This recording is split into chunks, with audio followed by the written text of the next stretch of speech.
আসসালামু আলাইকুম। আমরা এখন আছি পশ্চিম কাঞ্চননগর নদী বাজারে মোহাম্মদ ইসমাইল হোসেনের বড়ই বাগানে। আজকে আছেন আমার সাথে দুইজন, একজন কারিগর এবং একজন নার্সারির মালিক। তিনি হচ্ছেন আল মদিনা নার্সারির মালিক। আর ঠিকানা হচ্ছে তিনটরি বাজারে। তো আজকে জানবো কিভাবে ইসমাইল হোসেনের বাগানে গ্রাফটিং করে এবং এখানে কতগুলো গাছ রয়েছে, কি কি বড়ইয়ের গাছ রয়েছে, সকল কিছু। তো সঙ্গে থাকুন।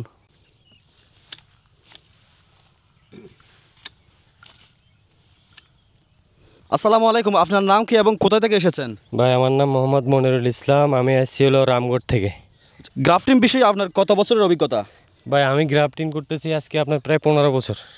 বড়ই গাছ ছাড়া কি আর কোনো গাছ গ্রাফটিং করেন? আপনার বড়ই কলম বলতে সব ধরনের কলমই, আপনার বড়ই না, শুধু আম, লিচু, পেয়ারা, জাম্বুরা, কমলা সব ধরনের গ্রাফটিং করি আমি। বড়ই গাছ গ্রাফটিং করার সবচেয়ে ভালো সময় কোনটা? বড়ই গাছ ভালো সময় হয়েছে আপনার ধরেন বড়ই গাছ যখন সিজন শেষ হওয়ার সাথে সাথে আপনার বড়ই গাছটা কেটে দেওয়ার পরে ধরেন 1-1.5 মাস পরেই আপনার বানতে হবে, তাহলে আপনার ওই সময়টা আপনার জার্মিনেশনটা ভালো হয়। এখনও আপনার ভালো হবে, জার্মিনেশন খারাপ হবে না, এখনও বানলে ভালো হবে, কারণ এখনও আবহাওয়া ভালো আছে।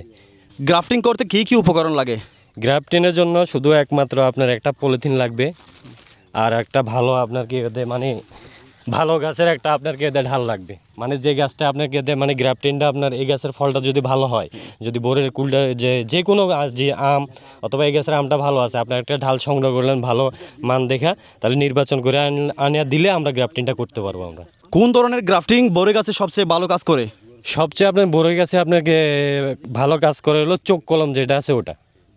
হ্যাঁ জি, চোখ কলম যেটা আছে ওটা সবচেয়ে ভালো কাজ করে, কিন্তু এখন আপনার সব কিছু তো আপডেট হয়েছে। আপনার চোখ কলমটা এখন উঠে গেছে বড় গাছের জন্য, কারণ বড় গাছে এখন আমরা এই যে দেখতেছেন আমরা এই যে গ্রাফটিং করতেছি, এখন এটাতে এখন একটু বয়স হয়ে গেছে, এই কারণে আমরা কিন্তু গ্রাফটিংটা বেঁধে দিতেছি এটাতে।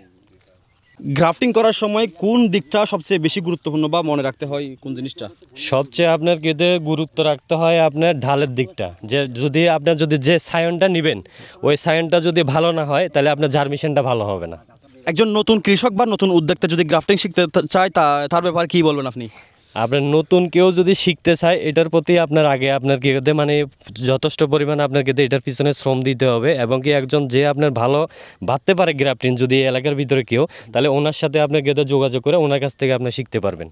দর্শকদের মধ্যে যদি কেউ যোগাযোগ করতে চায় আপনার সাথে কীভাবে যোগাযোগ করবে? আমাদের ফোন নাম্বার আছে, ফোন নাম্বারে যোগাযোগ করতে পারবে। আপনার কিন্তু আমাদের সাথে যোগাযোগ করতে হলে যে আমাদের খুশিদ ভাই আছে, খুশিদ ভাইয়ের সাথে আপনার যোগাযোগ করলে আপনার গেদে মানে পারবেন। আমাদের খাগড়াছড়ি, মানিকছড়ি, তিনটরি বাজার, আপনার আল মদিনা নার্সারি, খুরশেদ ভাই। সেখানে যোগাযোগ করলে কি আপনাকে পাবে? জি জি, আমাকে ওখানে যোগাযোগ করলে আমাকে পাবে। গ্রাফটিং করা গাছ কতদিন পর বা কত মাস পর ফলন আসবে? এটা আপনার গ্রাফটিং আপনার তো আমরা তো যে বড়ই গাছে যেটা আমরা গ্রাফটিং করি, হ্যাঁ, গ্রাফটিং আপনার করার পরে আপনার দেখা যায় 1 বছরের ভিতরে আপনার ফল চলে আসবে। এটা 1 বছরের ভিতরে আপনারা ফল পাবেন। আপনি কি মনে করেন বড়ই গাছে গ্রাফটিং করলে কৃষকদের জন্য নতুন সম্ভাবনা বা নতুন সুযোগ কিনে দিতে পারে এটা? অবশ্যই। আপনার যদি অনেকে দেখা যায় আপনার অনেক জায়গা থেকে চারা কিনে অনেক জায়গায় আপনার ঠকে, তো দেখা যায় আমাকে বলছে যে এই জাতটা হবে, কিন্তু দেখা যায় আমাকে বল সুন্দরী বলে আমাকে দিল ভারত সুন্দরী অথবা কাশ্মীরি কুল যেটা আছে এটাতে আপনার ভালো আমাদের এখানে রেজাল্টটা হয় না। আমাদের এখানে ভারত সুন্দরী যেটা আছে ওইটা, তারপর বল সুন্দরী, এইসব যদি আয়না যদি আপনার ঠকে তাহলে আপনার দেখা যায় আপনি গ্রাফটিং করে এই জাতটা আপনার আর গাছটা নতুন করে আর কিনতে হলো না। তখন আপনি যদি এটাতে যদি গ্রাফটিং করেন অথবা চোখ কলম করেন তাহলে দেখা যায় আপনি এটা আপনার মানে লাভবান হলেন, তাহলে আপনার নতুন করে আর চারা অন্য জায়গাতে সংগ্রহ করা লাগলো না। আপনি গ্রামের কৃষকদের জন্য এবং যারা নতুন উদ্যোক্তা আছে তাদের জন্য কি কোনো মেসেজ দিতে চান? আমরা বলবো যে কেদে আপনারা ভালো মানের চারা লাগান, এবং কি যদি কোনো দিন যদি কোনো কিছু যদি প্রয়োজন হয় তাহলে যোগাযোগ করতে পারেন আপনি। গ্রাফটিং করলে কি আসলে সফলতা পাওয়া যায়, এই ব্যাপারে আপনি মতামত কি, বা ফল কি বেশি আসে সত্যি? আসলে কলম বলতে আপনার কলম সবগুলোতে আপনার ভালো। আমি মনে করি আপনি গ্রাফটিং করেন, চোখ কলম করেন, যেটাই করেন ওটা আপনার যদি পরিপূর্ণভাবে যদি আপনার যদি সাকসেস হয় তাহলে অবশ্যই আপনার ফলটা ভালো পাবেন এবং গাছটা আপনার অনেক সৌন্দর্য হবে। তো ধন্যবাদ আপনাকে। মূলত আজকের ভিডিওটার মূল উদ্দেশ্য হচ্ছে যারা নতুন উদ্যোক্তা আছে এবং যারা নতুন বাগান করতে চান তাদের জন্য যাতে করে একটু অনুপ্রাণিত হয়, এই ভিডিওটা দেখে যদি তাদের একটু হলেও হেল্প হয়। তো বন্ধুরা, আমরা আছি এখন মোহাম্মদ ইসমাইল হোসেনের বাগানে। ঠিকানা হচ্ছে পশ্চিম কাঞ্চননগর নদী বাজারে, এবং তার সাথে আমরা কথা বলবো। তো বন্ধুরা, এখন আমার সামনে আছেন মোহাম্মদ ইসমাইল হোসেন। তার কাছে জানবো তিনি কিভাবে এই বাগান শুরু করেছিলেন এবং দর্শকদের উদ্দেশ্যে তিনি একটা মেসেজ দিবেন। আসসালামু আলাইকুম, কেমন আছেন? আসসালাম রহমতুল্লাহ, আলহামদুলিল্লাহ ভালো আছি। তো আপনার ঠিকানাটা যদি প্রথমে একটু বলতেন। আমার ঠিকানা হচ্ছে ফটিকছড়ির অন্তর্গত 7 নং কাঞ্চননগর ইউনিয়নের 1 নম্বর ওয়ার্ড নদীবাজার এলাকা, অর্থাৎ এই শহরটার নাম হলো বিশেষ করে মানুষের মুজরিশ্বর হিসেবে পরিচিত। আচ্ছা, এই বাগানটা আসলে আমি মূলত করছি আজ থেকে আরও 3 বছর পূর্বে।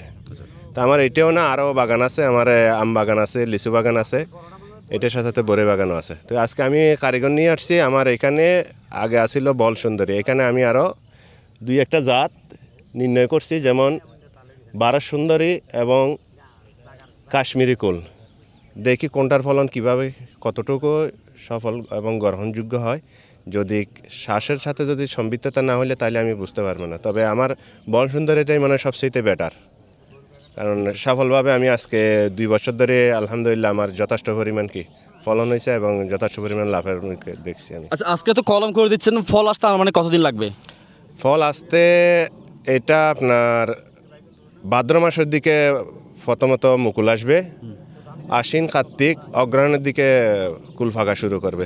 যদি কেউ ফল সংগ্রহ করতে চায় তা আপনার থেকে পারবে না? হ্যাঁ, আমার থেকে খুচরা এবং পাইকারি দুটোভাবে আমি সেল দিয়ে থাকি। আমার মোবাইল নাম্বার আছে, মোবাইল নাম্বারে যোগাযোগ করলে আমার সাথে যোগাযোগ হবে, আমি সেল দিতে পারবো ইনশাআল্লাহ।